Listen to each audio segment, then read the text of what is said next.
તેથી મારી મેલડી લોઢાના દાંત વાળી મારી મસાણી બોલે મારા રામનાથ પરાવાળી મેલડી બોલે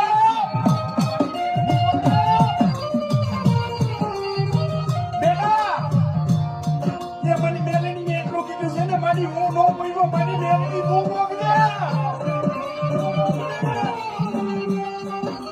અને તેથી મારી મેલડી કે બેટા જા વગર વાગે તને ધોળ નો ખા કર્યો છે ને બેટા કાલ નો એનો દી ઉગ્યા અને ખાટલાની માલિકોને નાખો અને જીવે ત્યાં લૂકે મને મેલડી નડો મળે ને તો મને મેલડી ને પૂજવી નકામી છે